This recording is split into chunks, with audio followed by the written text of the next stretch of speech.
देखो वैसे तो मुझे पता है कि आप समझदार हो, लेकिन फिर भी मैं आपको स्पॉइलर वार्निंग दे देता हूँ, क्योंकि टाइटल देख के आप लोग को ये तो समझ में आ ही गया होगा कि हम जो बात करने वाले हैं वो बात करने वाले भेड़िया मूवी की एंडिंग के बारे में। तो जिन लोगों ने मूवी देखी ही नहीं उनके लिए ये वीडियो बनी ही नहीं है। तो मेरे भाई साहब आपको मैं पहले वार्निंग दे देता हूँ, लेकिन फिर भी आप लोग के चुल है, आपको मन है कि नहीं हमें तो ये जानना है, चाहे मैं मूवी देखी हो चाहे नहीं देखी हो, तो आपकी मर्जी है। सबसे पहला सवाल कि आखिर जो हमारी कृति सनन थी वो खुद एक विषाणु थी, इस चीज का कंफर्मेशन हमें मूवी में हो गया, लेकिन उनके ऊपर ज्यादा ध्यान नहीं दिया और बहुत से लोगों को समझ में नहीं आ रहा कि आखिर कृति सनन खुद विषाणु कैसे बनी। इसकी डिटेल ऑलरेडी मूवी के अंदर बताई जा चुकी है, जिसके बारे में मैं आपको बताने वाला हूं। मैं ध्यान रखना, अब कितनी बकवास करता है, काम पे आना। मूवी की स्टार्टिंग में एक सीन दिखाया जाता है जिसके अंदर एक जंगल के अंदर एक शिकारी है, वो एक छोटी बच्ची के साथ है, साथ ही कोई आदिवासी कबीले का कोई इंसान है। अब वो शिकारी है, वो भेड़िए का शिकार करने के लिए आता है, ये हमें पता चलता है। वो जब भेड़िए का शिकार करने के लिए बाहर निकलता है तो उसे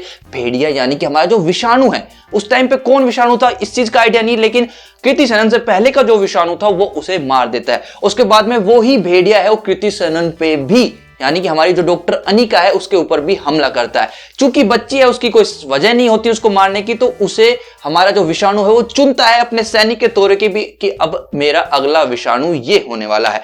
और चूंकि इस मूवी में बताया गया कि जो विषाणु है वो अपना एक सैनिक चुनता है, उसके बाद में खुद उस जगह से चल जाता है, उस जगह का पहरेदार उस विषाणु को बना देता है। इसी तरीके से अब जो वो विषाणु था वो उस जगह से तो जा चुका है, लेकिन कृति सनन को उस जगह का विषाणु बना चुका है। अब कृति सनन है वो उस जंगल की रक्षा कर रही है। मूवी के अंदर थोड़ी सी डीप डिटेल में और जाता है तो इसी चीज का रेफरेंस हमें मिलता है वहां पे कि देखो जो हमारा एक कैरेक्टर होता है जिसका नाम होता है पांडा, वो बोलता है कि एक 120 साल पुराना ओझा है जो कि इस चीज के बारे में जानकारी रखता है, और वरुण धवन को यानी हमारे भास्कर जी को जब उनके भेड़िए वाले इलाज के लिए कि वो वापस इंसान कैसे बने उनको लेके जाता है उनके पास। तो अब इस चीज का रेफरेंस जुड़ता है फर्स्ट सीन से। देखो जिस सीन के अंदर कृति सनन एक बच्ची थी, उसी सीन में एक जो आदिवासी इंसान था उसकी उम्र भी लगभग 20 साल के आसपास ही होगी, यानी पिछले 100 साल से जो हमारी कृति सनन है वो विषाणु बनी हुई है और पिछले 120 साल पुराना वो ओझा है। तो बहुत ज्यादा चांसेस है कि वो जो आदिवासी कबीले का जो इंसान था उस वक्त वो ही वो ओझा है। इस चीज के रेफरेंस बहुत ज्यादा मैच होते हैं और ये मेरा खुद का मानना भी है। बात करते हैं कि यार आखिर अनिका और भास्कर के बीच में वो जो प्यार दिखाया था ना भेड़िए वाला, वो क्यों हुआ, और हुआ तो अनिका मर क्यों गई, यानी कि अनिका वो ऊपर से गिरी क्यों आखिरकार। इस चीज का सवाल यदि हम ढूंढने आए तो इस चीज का सवाल हमें मिलता है इस चीज के अंदर। सवाल का जवाब, सवाल का सवाल क्या होता है निखिल यार, तो क्या बोलता है कि जो भास्कर है वो अपनी इच्छाओं और अपने स्वार्थ की वजह से वो उस जंगल को काटना चाहता था, लेकिन वहीं पे जब कृति सनन है वो विषाणु होती है वो उस जंगल को बचाना चाहती है।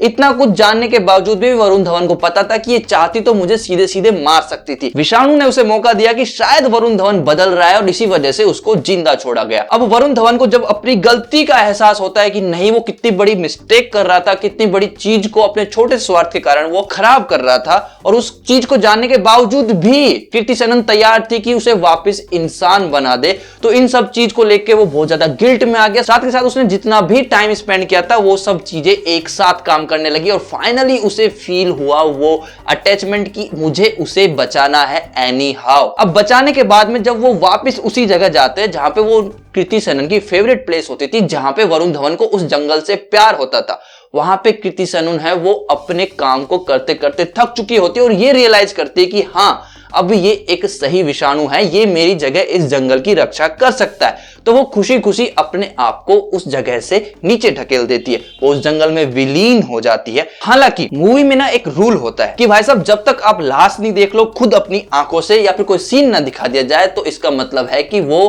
कैरेक्टर या तो अभी मरा नहीं है या फिर उसके पीछे कोई ना कोई वजह होने वाली है। तो मुझे बहुत ज्यादा चांस लग रहा है कि अभी तक वो कैरेक्टर है वो अभी मरा नहीं है। आगे जाके यूनिवर्स है, यूनिवर्स में बहुत सारे लूप होल छोड़े जाते हैं ताकि कहानी को किसी ना किसी तरीके से घुमाया जा सके। वैसे मैं भी लिख सकता हूं कहानी, इसलिए मालूम है मेरे को। मूवी के एंडिंग में वरुण धवन जी के हृदय परिवर्तन के बाद ये दिखाया जाता है कि वो उस जंगल के बीच में से रोड बनाने की बजाय उसके साइड से रोड बनाते हैं ताकि डेवलपमेंट भी हो जाए और जंगल भी बचा रहे। अब ये सब हुआ कैसे, देखो हमारे वरुण धवन जी भेड़िए बन चुके हैं और भेड़िए बन के उन्होंने जो उस कॉन्ट्रैक्ट के मालिक होते हैं उनको खा लिया है। हाँ भाई साहब, और इस चीज की खबर टीवी पे चल रही होती है लास्ट के सीन्स के अंदर, जिसे बहुत से लोगों ने नोटिस किया और बहुत से लोगों ने नोटिस नहीं किया। जिन्होंने नोटिस नहीं किया उन लोगों के लिए हम है भाई साहब, बता तो रहे हैं। तो फाइनली अब आप लोग समझ गए होंगे कि अब हमारे वरुण धवन जी है वो विषाणु बन के अब रक्षा करने वाले हैं उस जंगल की, यानी कि भक्षक को ही रक्षक बना दिया और ये डायलॉग भी आता है मूवी के अंदर। तो फाइनली मोटा मोटी ये समझ में आ गया आपको कि भाई साहब इसके अंदर सिर्फ ये बताया गया है कि हमारे वरुण धवन जी है वो कैसे एक भेड़िया बनते हैं, इच्छाधारी भेड़िया विषाणु। पोस्ट क्रेडिट सीन के ऊपर यदि नजर डाला जाए तो देखो हमें पता चलता है कि स्त्री, वैम्पायर, मुंजा, भेड़िया, रूही, मतलब कि ये सारी मूवी मिलके एक ही यूनिवर्स का पार्ट बनने वाली है और आगे जाके कभी ना कभी ये सब मूवीज के कैरेक्टर एक साथ स्क्रीन पे आने भी वाले हैं। अब उसी पोस्ट क्रेडिट सीन के अंदर हमारे जो स्त्री है उसके राजकुमार राव, जिनका नाम विक्की होता है, वो आते हैं और वो अपने पुराने दोस्त यानी कि जो हमारे अभिषेक बनर्जी उन्हीं के पास आते हैं, जो पहले स्त्री मूवी के अंदर भी थे और उनके अंदर पहले उस स्त्री की आत्मा ने कुछ उल्टा सीधा किया भी था, इस वजह से उनको कभी कभी दौरे आते थे और अब उन सब चीज से दूर आने के लिए वो आए वरुण धवन जी के पास और वहां जाके उन्हें मिल गया भेड़िया।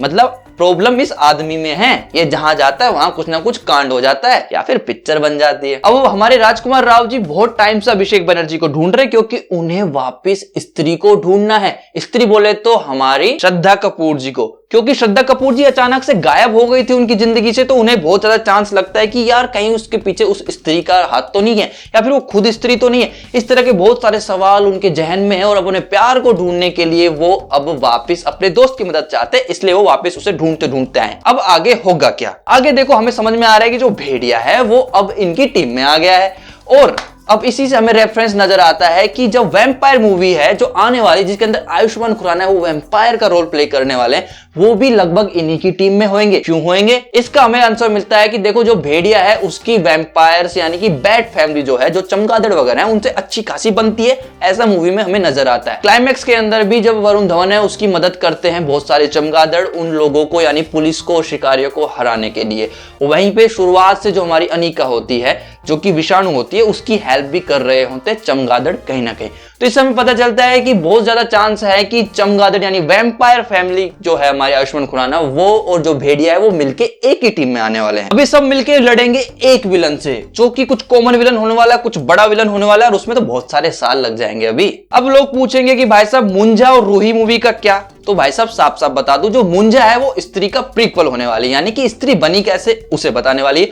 और जो हमारी रूही है, रूही को लेकर दी मैं कुछ बोल दूंगा ना तो कंफ्यूज हो जाओगे भाई कसम। कंफ्यूज इसलिए हो जाओगे क्योंकि देखो दोनों मूवी में राजकुमार राव मेन लीड रोल के अंदर है, दोनों कैरेक्टर अलग अलग नाम रखते हैं अपना, तो मुझे नहीं लगता कि वे दोनों एक ही मूवी के इंसान हैं। अब एक ही मूवी के इंसान नहीं है तो एक यूनिवर्स में कैसे हैं? क्या जुड़वा भाई हैं या कुछ और है? लेकिन हम कुछ कह नहीं सकते, मुझे ही नहीं पता, कहां से बताऊं? किसी को भी नहीं पता एक्चुअली क्रिएटर्स के अलावा। राजकुमार राव को स्त्री मूवी के अंदर होता है कैरेक्टर जिसका नाम होता है विक्की, और वही राजकुमार राव जिसका रूही के अंदर कैरेक्टर होता है उसका नाम होता है भंवर पांडे। अब चाहे कुछ भी हो, ये यूनिवर्स या तो आपको एंटरटेन करेगा या पूरी तरीके से कंफ्यूज करेगा, और कोई बीच का ऑप्शन तो है ही नहीं।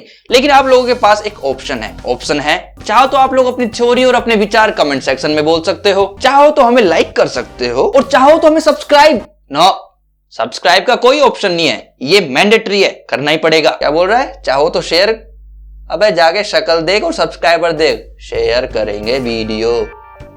नमस्ते।